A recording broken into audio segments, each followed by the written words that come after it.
హల్లెలూయా చెప్తాం గట్టిగా ఒకసారి. ఇప్పుడు యేసుక్రీస్తు వారు చెప్పిన మాట మనం చెప్దాం. యేసుక్రీస్తు వారు చెప్పిన మాట మనం చెప్తాం. ఇప్పుడు నీ పాపములు క్షమింపబడి ఉన్నవి అని పక్కవారు చెప్పు ఒకసారి. నీ పాపములు, నీ శాపములు తొలగించబడినవి, నీ పాపాలు కడగబడి ఉన్నవి. ఈ 9వ వచనము 9వ అధ్యాయము 2వ వచనము, నా జీవితంలో నెరవేర్చబడును గాక, నా పాపాలు క్షమించబడును గాక. హల్లెలూయా హల్లెలూయా. ఇప్పుడు ఇక్కడ విందాము.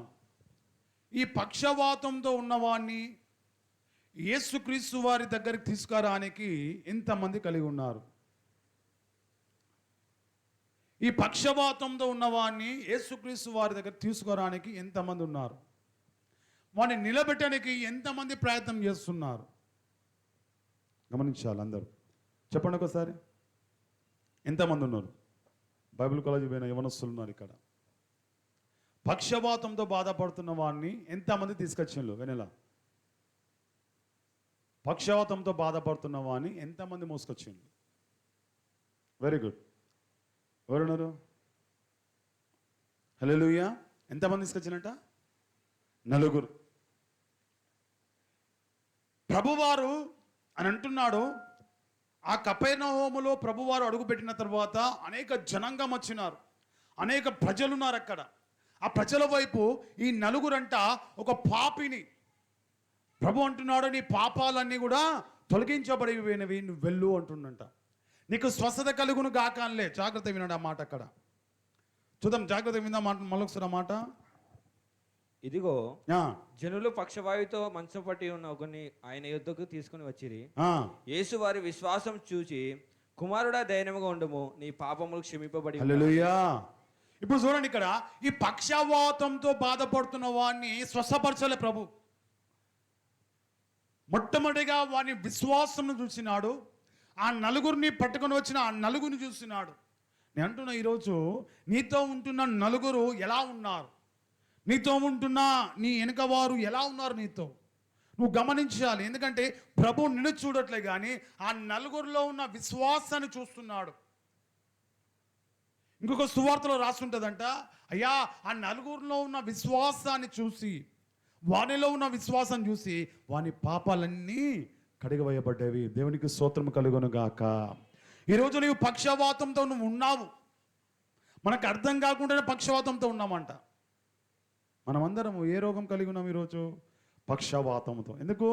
మన పాపాలు మన దగ్గరనే ఉన్నాయి కాబట్టి. ప్రభువారు ఇక్కడ యేసుక్రీస్తు వారు ఒక మాట అన్నాడు. ఏమన్నాడంటే, నీ పాపాలన్నీ కూడా తొలగిపోయినవి, వెళ్ళు అన్నాడంట. నీ పక్షవాతం తొలగిపోవాలి లేదు ఇక్కడ. ఆయన అంటున్నాడు, మంచి మాట అంటున్నాడు, నీ పక్షవాతం తొలగిపోలే కానీ నీ పాపాలన్నీ కూడా క్షమింపబడి ఉన్నవాడు. ఏమనంటే నీ పాపాలన్నీ కూడా క్షమింపబడి ఉన్నవాడు. హల్లెలూయా హల్లెలూయా. పక్కవారు ముఖం చూడకొకసారి. మరి నీ పాపాలు క్షమించబడ్డాయి అడుగోసారి.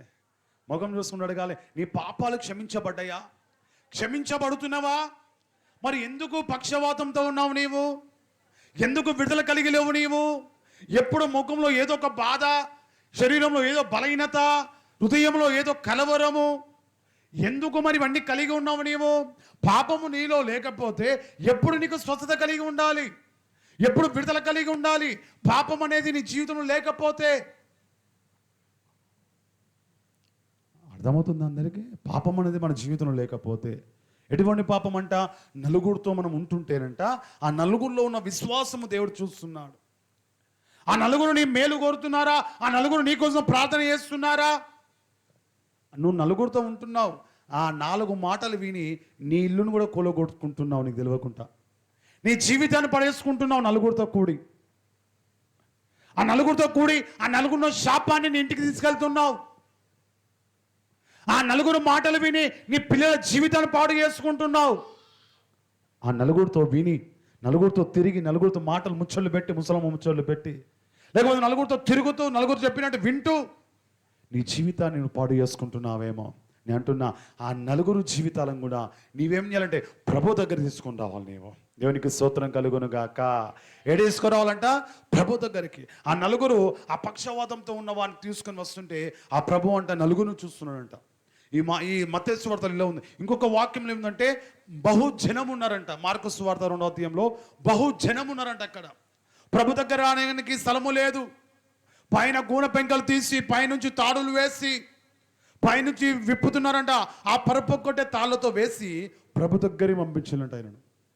దేవునికి స్తోత్రం కలుగును గాక. అలా చెప్తాం ఒకసారి గట్టిగా. పైన గూన పెంకలు విప్పి ఆ గూన పెంకల నుంచి పరుపును లోపలికి పంపించినట. ప్రభువు పక్షవాతంతో ఉన్న వాడిని చూడలే కానీ ఆ నలుగును చూస్తున్నాడు ప్రభు. గట్టిగా చెప్పలతో ఒకసారి. పక్షవాతంతో ఉన్న వాడిని చూడలే ప్రభు చూస్తున్నదని తెలుసా? ఆ నలుగురిని. నిజంగా ఎంత విశ్వాసం వీరికి. ఆ గూన పెంకలు తీసి ఇదిగో నిన్ను స్వస్థపరచుటకు ఆయన సిద్ధం కలిగి ఉన్నాడని ఆ పైనుంచి ఆయన పంపిస్తున్నాడు. అక్కడ పడిపోయిన వాడిని లేపాలంటే నీ కోసం నలుగురు మేలు కోరాలి. నువ్వు పడిపోతున్న స్థితిలోంచి నువ్వు లేపాలంటే నీ గురించి ఒక నలుగురు మంచి సాక్ష్యం చెప్పాలంట. చెప్తారా? వరకు నీకోసం ఒక్కరైనా సాక్ష్యం చెప్తారా? నువ్వు మంచి దానవు, నువ్వు మంచోడు అని. దేవునికి స్తోత్రం కలుగును గాక. ఈరోజు ఒక ఎమ్మెల్యే వచ్చి మీ గురించి మంచి తెలుసుకొని మీకు ఒక డబుల్ బెడ్రూమ్ ఇవ్వాలనుకున్నాడు. వీరు ఎవరి పాట అయ్యా? వీరు ఎవరికి ఓటేసినారయ్యా? మన దాంట్లో మనం అడిగిననుకో మనం ఏం చెప్తాము? మన దాంట్లో మనం అడుగుతున్నారు. ఒక ఎమ్మెల్యే వచ్చి ఇక్కడికి వచ్చి అడుగుతూ ఎంక్వైరీ చేస్తున్నాడు. హిందూ దేనికి ఓటేసింది, నిపుణ దేనికి ఓటేసింది, వారు ఏ పార్టీ అంటే మన దాంట్లో మనకే సమాధానం ఉండదు. మన దాంట్లో మనకు సాక్ష్యం ఉండదు. ఉంటుందా సాక్ష్యము? వాళ్ళు మొన్నదాకా టీఆర్ఎస్ తిరిగిళ్ళు, ఇప్పుడు కాంగ్రెస్కి వచ్చిళ్ళు. మన దాంట్లో మనకే. కానీ నలుగురు మాత్రము ఆయన పాపాలు కడుగు వేయడానికి ఎంత ప్రయాసపడుతున్నారో పాపము, ఎంత కష్టపడుతున్నారో వాళ్ళు. పైకి వెక్కి గూన పెంకలు తీసి గూన పెంకల నుంచి లోనికి ఆయన పంపిస్తున్నారు. ప్రభు అంటున్నాడు మీ విశ్వాసం, వారి విశ్వాసం. ఏమన్నాడమ్మా? వారి విశ్వాసమును బట్టి. ఏ విశ్వాసం అంటే ఒకసారి యేసు వారి విశ్వాసమును చూచి.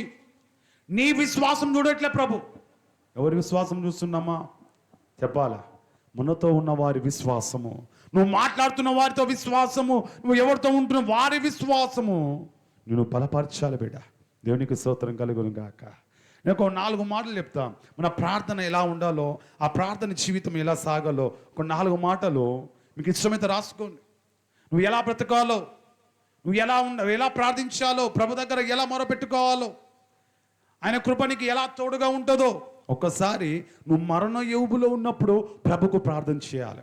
మరణ యోబులో ఉన్నప్పుడు. లేకపోతే నీ హృదయము భారం ఎక్కి ఉంది. నేను అంటున్నా అతని పాపాలు కడగబడడానికి కారణం తెలుసా? హృదయము భారంతో ఉందంట ఆయనది. అయ్యో పక్షవాతంతో ఇంతమంది నడుస్తున్నారు, ఇంతమంది మాట్లాడుతున్నారు, ఇంతమంది పరిగెత్తుతున్నారు, ఇంతమంది. విక్టోరియా మా మనసు అంతా కూడా మన మీద ఉంది. బయటికి పోయింది ఏమవుతుంది అని ఆ మనసు అంతా వాని మీదనే. నేను అంటున్నా ఈరోజు ప్రభు నిజంగా పక్షవాతంతో ఉన్న వాడిని మనసంతా కూడా ఎక్కడుందంటే ఆ ప్రజల మీద ప్రభును చూచుటకుందంటే యేసునామంలో. అప్పుడు మొరబెట్టుకుంటే ఒక మాట చూద్దాం ఒకసారి. 130 కీర్తన. ఇన్ని జీవితానికి పనికి వస్తుంది బిడ్డ. ఇన్ని జీవితంలో నెరవేర్చుటకు నువ్వు అపాయ కాలంలో ఉన్నప్పుడు, లేవలేని స్థితిలో ఉన్నప్పుడు ప్రభు ఈ మాట నువ్వు మొరబెట్టుకున్నట్లయితే దేవుడిని ప్రార్థన ఆలకిస్తాడు. చూడొకసారి 2వ వచనం. ప్రభువా నా ప్రార్థన ఆలకింపుము. ఏమంటమ్మా? ఈ పక్షవాయువు గలవాడు ఏమని ప్రార్థించవచ్చు? ఆ రోజు ఆయన దగ్గర పోతున్నప్పుడు ఏమని ప్రార్థించవచ్చు? శ్యామలమ్మ ప్రభు దగ్గర వెళ్తున్నాడు, యేసుక్రీస్తు వారి దగ్గరికి వెళ్తున్నాడు. ఆయన హృదయంలో మాట్లాడలే. పక్షవాతం ఉన్నవాడు మాట్లాడతాడా? మరి మాట్లాడలేకుండా హృదయంలో ఏం కోరుకుంటుండొచ్చు? ఆయనే ప్రభువా నా ప్రార్థన ఆలకింపుము. చెప్దాం ఒక్కసారి అందరం చెప్దామా? ప్రభువా నా ప్రార్థన ఆలకింపుము, నీ చెవి యొగ్గి నా ఆర్తధ్వని ఏంటమ్మా చెప్పాలి ఒకసారి. నా అంతరంగంలో ధ్వనిని విను ప్రభువా. నా అంతరంగంలో ఉన్న ధ్వని నీవు వినాలే ప్రభువా నా ప్రార్థన చెప్దాం ఒకసారి గట్టిగా. ప్రభువా నా ప్రార్థన ఆలకించయ్యా. నా అంతరంగములో ఉన్న ఏ ధ్వని అవుతున్నదో, ఏ బాధ అవుతున్నదో, ఏ వేదన అవుతున్నదో, ఏ కృంగుదల ఉన్నదో. అమూల్య వింటానమ్మా? మామూలుగా చర్చకి వచ్చినావా? మనం చెప్పిన మాట చెప్తలేవు నువ్వు. విను, దీవించబడతావు. నీ ప్రార్థన దేవుడు ఆలకించాలా వద్దా? ఆలకించకపోతే శ్రమలే తల్లి, కష్టాలు నష్టాలు ఎటుపో పక్కనే ఉంటాయి అవన్నీ కూడా. నువ్వు ఆలకించాలి. నువ్వు ఆలకిస్తే, నువ్వు మాట్లాడుతుంటే నీ శ్రమలన్నీ తొలగిపోతుంది. లేకపోతే ఇక్కడ ఉన్న వారందరి శ్రమలు మనం వెనకాలనే వస్తాయి, పక్క కత్తనే ఉంటాయి. వర్షం పడ్డదనుకో, మన ఇంటి ముందు డౌన్ ఉందనుకో, నీళ్ళన్నీ ఎక్కడికి వస్తాయమ్మా? డౌన్లో మన ఇంటి ముందు కత్తేయలేవా? అంటే మనం బలహీనంగా ఉంటే ఆ శ్రమలన్నీ మన దగ్గరికి వస్తాయంట. నువ్వు పలకకపోతే, ఎవ్వరు పలకకుండా, మనం అనుకుంటా పలకకపోతే ఏమవుతుంది, మనసులో పలుకుతాం కదా, ఉంటాం కదా అంటే అవన్నీ దగ్గరగా నువ్వు ఇట్లే ఉండాలి. ఎప్పటికీ నీ వెనకాలనే ఉంటాయంట ఆ శ్రమలన్నీ కూడా. దేవునికి స్తోత్రం కలుగును గాక. ఆ పక్షవాతంతో ఉన్నవాడు ఏమని ప్రార్థన చేస్తున్నాడంటే, అయ్యా నా ప్రార్థన ప్రభువా, నా ప్రార్థన ఆలకింపు అయ్యా, నీ చెవి యొగ్గి నా ఆర్తధ్వని వినుమయ్యా, నా అంతరంగంలో ఉన్న బాధ విను ప్రభువా. దేవునికి స్తోత్రం కలుగును గాక. ఈరోజు ప్రార్థన చేద్దాం అట్లా. అయ్యా నా అంతరంగములో ఉన్న బాధ ముఖంలో చెప్తుందా? మన బాధ చెప్తుంది రవాలి బాధ. నీ బాధ అంతా ముఖంలో లోపడుతుందా? ఎక్కడుంది నీ కృంగుదల? ఎక్కడుంది చెప్పాలి. ఎక్కడుంది కృంగుదల? నీ వేదన ఎక్కడుంది? నీ దుఃఖం ఎక్కడుంది చెప్పాలి. యేసుక్రీస్తు వారు వచ్చి నీ దగ్గర వస్తే నవ్వుతావా, ఏడుస్తావా? ఏమొస్తుంది లోపల నుంచి? ఆయన కృపామయుడు నా దగ్గరికి వచ్చింది ఏంది అని నీ హృదయం అంతా ఆయన దగ్గర కుమ్మరించుకునే హృదయం, మనసు నీకు వచ్చేస్తుందంట. మనాలే అయ్యా నా అంతరంగములో ఉన్న బాధ విను ప్రభువా అని ప్రార్థన చేయాలి. దేవునికి స్తోత్రం కలుగును గాక. చదువుకోసారి వాక్యాన్ని ఏలిపిడి చదువుతాం ఒక్కోసారి ఆ మాట. ప్రభువా నా ప్రార్థన ఆలకింపము, నీ చెవియొగ్గి నా ఆర్తధ్వని వినుము. యెహోవా నీవు దోషములను కనిపెట్టి చూచిన ఎడల ప్రభువా ఎవడు ఈ లోకంలో నిలవగలడయ్యా? చెప్పాడు. ఇప్పుడు మన దోషాలను తమ ప్రభు చూస్తే, ఆ నలుగురితో మాట్లాడుతున్నాం, ఐదుగురితో మాట్లాడుతున్నాం, ముగ్గురితో మాట్లాడుతున్నాం, ఒక్కరితో మాట్లాడుతున్నాం, ఆ పాపాన్ని కనుక ప్రభు చూస్తే నేను ఊరుకుంటాడా దేవుడు? నువ్వు నిలబడగలుగుతావా? అందుకోసమే నీ ప్రార్థన ఎట్లుండాలంటే, నిజంగా అంటున్నా, ప్రభువా నా దోషములను బట్టి, నా పాపాలను బట్టి ఎవడి భూలోకంలో నిలవగలడయ్యా? నేను కూడా నిలవలేను ప్రభువా. ఆయనను నేను ప్రార్థన చేస్తున్నానయ్యా. చూడు, ఆయనను జనులు నీ యందు భయభక్తులు నిలుపునట్లు నీ యొద్ద క్షమాపణ. హల్లెలూయా, హల్లెలూయా చెప్దామా? ప్రభువా నీ దగ్గర తప్ప ఎవ్వరి దగ్గర, ఏ నాయకుని దగ్గర, ఏ రాజు దగ్గర, ఏ మంత్రుల దగ్గర, ఏ ప్రధానుల దగ్గర క్షమాపణ దొరకదయ్యా. కేవలము దొరికేది నీ దగ్గరనే. ప్రభా నన్ను క్షమించు యేసయ్యా, నన్ను క్షమించు ప్రభా, నన్ను క్షమించు యేసయ్యా. హల్లెలూయా, హల్లెలూయా, హల్లెలూయా. చెప్తానా నన్ను క్షమించు ప్రభా అని? చేతులు ఎత్తుదామా? ఎంతమంది చేతులు ఎత్తి క్షమాపణ అయిపోయారు? దేవుడు మీ పాపాలను క్షమించునుగాక, మీ దోషాలను క్షమించునుగాక, మీ అందరినీ దీవించునుగాక. చేతులు ఎత్తి క్షమాపణ కోరుకున్న ప్రతి చేతిని దేవుడు దీవించునుగాక. హల్లెలూయా, హల్లెలూయా, హల్లెలూయా. చేతులు ఎత్తకుంటున్న వారి చేతిలో పాపం ఉండునుగాక. చేతులు ఎత్తకుండా ఉన్నవారి చేతిలో 7 అంతల పాపం ఉండునుగాక. ఏం రోగం అండి? చర్చిలకు వచ్చినాక కూడా చేతులు ఎత్తి మనం క్షమాపణ కోరుకోకపోతే ఎంత నిట్టూరమో. ఫ్రీగా క్షమిస్తుండు. అదే 1000 రూపాయలు ఇచ్చమంటే భయపడకుండా ప్రభా నన్ను క్షమించు యేసయ్యా, ఎదుగో ప్రభా నీ ఫీజు అని ఇస్తుంటాం. డాక్టర్ దగ్గరికి వెళ్ళి అరే ఫ్రీగా క్షమిస్తున్నాడు. పక్షవాతంతో ఉన్న వాళ్ళ దగ్గరికి డాక్టర్ ట్రీట్మెంట్ చేయట్లే. నీ పాపాలు క్షమింపబడ్డవి, వెళ్ళిపోనైనా ఫ్రీగా. ఈరోజు నా ప్రభు ఫ్రీగా క్షమిస్తున్నాడు. అందుకోసమే మనకు అలసట, మనకందరికీ కొంచెం ఇగో లోపట.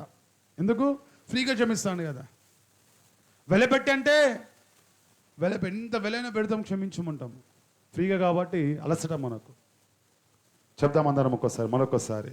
ఆయనను జనులు నీ యందు భయభక్తులు నిలుపున్నట్లు నీ యొద్ద క్షమాపణ దొరుకును. మనసారి చెప్దాం. ప్రభువా నీ యొద్ద తప్ప ఎవ్వరి యొద్దకు క్షమాపణ లేదయ్యా, నన్ను క్షమించు యేసయ్యా, ఆయన మనసులో కోరుకున్నాడంట. ఆయన పక్షవాతంతో ఉన్నవాడు ఆయన మనసులో కోరుకుండొచ్చి ఈ మాట అనగానే ఆయన యెహోవా అంటున్నాడు, యెహోవా కొరకు నేను కనిపెట్టుకొనుచున్నాను, నా ప్రాణము ఆయన కొరకు